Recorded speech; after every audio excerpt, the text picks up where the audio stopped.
Okay तो दोस्तों, बड़े ही दुख के साथ मुझे बताना पड़ रहा है कि पहला झटका मुझे लग चुका है हिमालयन 450 की तरफ से।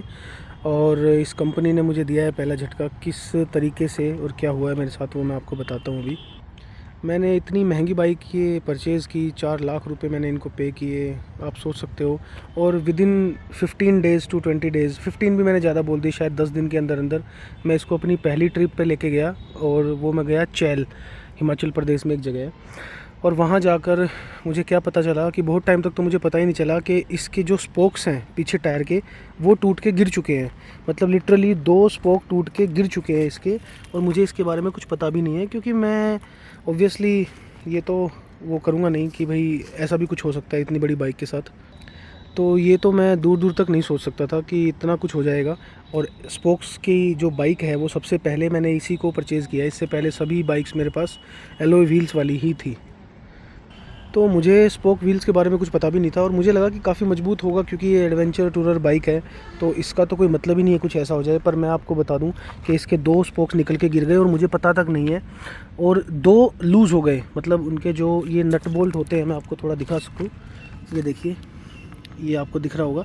तो ये वाला जो नट है, ये जो इधर आपको दिख रहा है, इसमें से मैं हाथ कैसे डाल के दिखाऊँ आपको।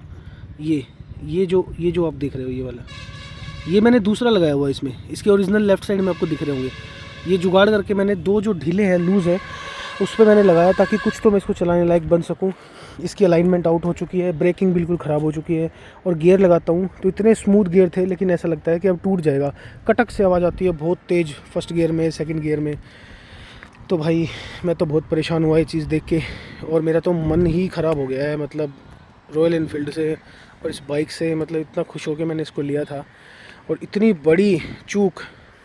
मैं वहाँ पे 100 की स्पीड में चल रहा हूँ, 120 की स्पीड में चल रहा हूँ, ये समझ के कि मैंने इतनी बड़ी बाइक ली है और वह खुलेआम इसको चलाऊँगा मस्त एकदम। और मैं चला भी रहा हूँ उसको, लेकिन आप सोचो कि टूटे हुए स्पोक्स के साथ चला रहा हूँ 120 की स्पीड पे, मुझे पता ही नहीं है मतलब कितना बड़ा ये चूक है। मेरी फैमिली मेरे साथ बैठी हुई है और मेरी वाइफ बैठी है, बच्चे बैठे हैं, कुछ भी हो सकता था, कुछ भी बड़ा कांड हो सकता था। अब आप सोच सकते हो कि इस बाइक को लेना, और इस ये जो स्पोक व्हील है ट्यूबलेस टायर वाली, ये कितने ख़तरनाक है। मतलब इतनी गंदी और ख़राब इंजीनियरिंग है, मैंने आज तक नहीं देखी। ये किस तरह से क्या जुगाड़ किया इन्होंने, ये तो मतलब साइकिल वाले काम कर दिए हैं कि पेच कस दिए लाके। यार ऐसे थोड़ी होता है, तुम लाके लिटरली ये देखो पेच कस दोगे ऊपर, ये देखो, ये तो कभी भी लूज़ हो जाएगा, ये तो हमेशा ख़तरा बना रहेगा। और यहीं तक नहीं भाई साहब, अब शुरू होती है सर्विस सेंटर की हरासमेंट। वहाँ पे लोगों को पता ही नहीं है कि इसके साथ क्या करना है।